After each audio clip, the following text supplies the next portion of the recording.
Western Mass News is your school authority, and today was the first day of school for students in Springfield.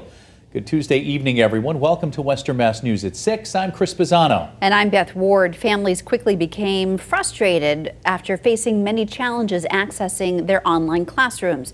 Western Mass News reporter Sarah Grinelli joins us live in Springfield to break down what happened, Sarah, and to share some advice from a local tech expert. Beth, Chris, many families found themselves stressed and frustrated trying to navigate having their children learn online. Now a 10th grader, Alan Jones's smile shines brightly in his first day of school photo. He and more than 23,000 students in Springfield had their first day of school fully remote during the coronavirus pandemic. There is an activity log you're supposed to log into to see what class you have or what activities you have for that day so you can get into the Zoom meeting. And unfortunately for us, there was nothing logged in. Elena Barnett Jones says it was a stressful first day for her grandson on Tuesday. For the first hour of the day, we scurried sending emails from his phone and my phone to the counselors, to the schools, to different teachers. Western Mass News found many other families posting about their problems on social media. Some students were having a hard time getting online. Others couldn't get into their Zoom classrooms. If Zoom is crashing, again, you have to kind of determine whether it's an institutional issue. Is it with the Springfield Public Schools, on their end? Is it with Zoom, the program? Is it with you? We asked local tech expert Stan Prager what parents can do if the problem is on their end. First, restart the computer and then do this.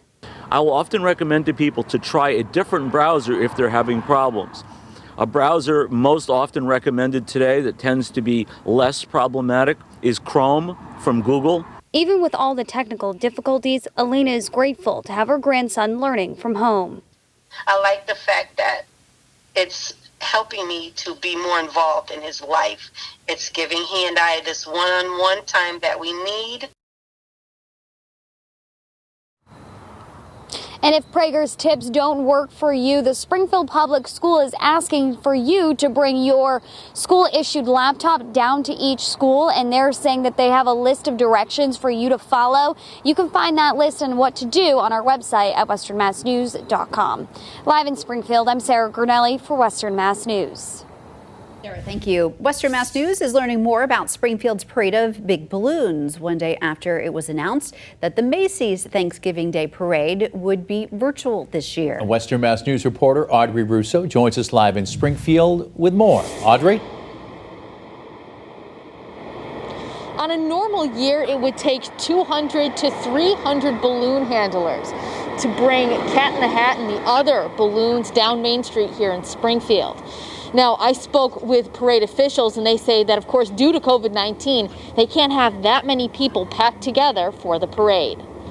We're really looking at everything, to be honest with you, as to what we can do so we can keep the tradition alive. The COVID-19 pandemic could be the pin that deflates the parade of big balloons. Each year, Spirit of Springfield puts on the event one day after Thanksgiving and one day after the Macy's Parade in the Big Apple. This year, the televised Macy's Thanksgiving Day Parade will be virtual and pre-taped, with balloons tethered to cars instead of held by people.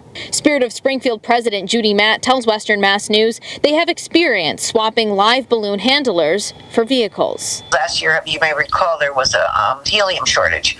So what we thought was, and we can get the cold air inflatables, and they are like on a skid, and they so you don't need handlers. Still, she says there's the hurdle of audiences and whether or not people would even be allowed to watch the balloons live. While she says it will likely take another 2 weeks to know the 2020 parade's definitive fate. I must be very frank with you that it's not looking like it's very plausible at this time. Matt says her team has turned much of their attention to bright nights. That's definitely not a no. The drive-through holiday lights event is mostly socially distant, but Matt says some mechanics of bright nights need adjusting to be COVID safe. The police officers, people rolling down their windows, point of purchase when they buy the tickets.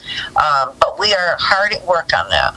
Just one more way the pandemic has changed the traditions of group celebration. It's very sad that we can't do that, and I think people need this sort of thing now more than ever. Again, Matt believes it'll be another 2 weeks likely before there's a verdict on the parade of big balloons. Reporting live in Springfield, Audrey Russo for Western Mass News. Audrey, thank you for that live report. Here's a look at today's numbers of COVID-19 cases. So far, the state reporting 286 new cases for a total number of 123,425. And there were also 6 more deaths in the Bay State today. The statewide death toll now stands at just over 9,000. New at 6, if you're missing your Biggie food favorites, you'll have another more organized opportunity to pick them up.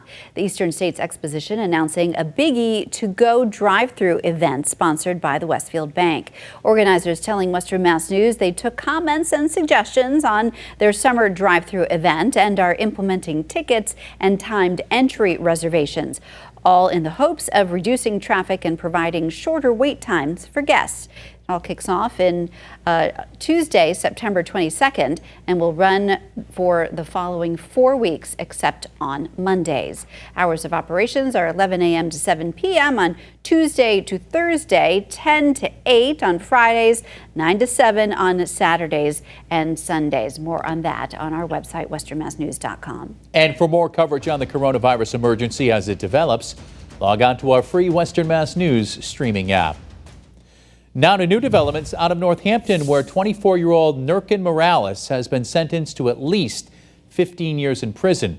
He pleaded guilty to voluntary manslaughter and improper disposition of a body in the death of Daniel Cruz back in 2018. Morales admitting in Hampshire Superior Court today that he shot Cruz 3 times in an apartment building after an altercation. He then spent the next 12 hours alongside several others cleaning up the crime scene and disposing of key evidence. Cruz's body was found burned in Hatfield. Morales is currently serving a 3-year prison sentence on unrelated drug charges. Now to new information out of Boston. Courthouses across the state will be closed this Friday, the 18th, to honor the memory of Chief Justice Ralph Grant, who passed away on Monday after suffering from a heart attack last Friday at the age of 65. Chief Justice Grant was appointed to his position by former Governor Deval Patrick in 2014 and served for more than a decade on the Massachusetts Supreme Court before that. Changes are underway at the Eastfield Mall. I'm Priscilla, and coming up on Western Mass News, I'll give you an inside look at some of the new changes.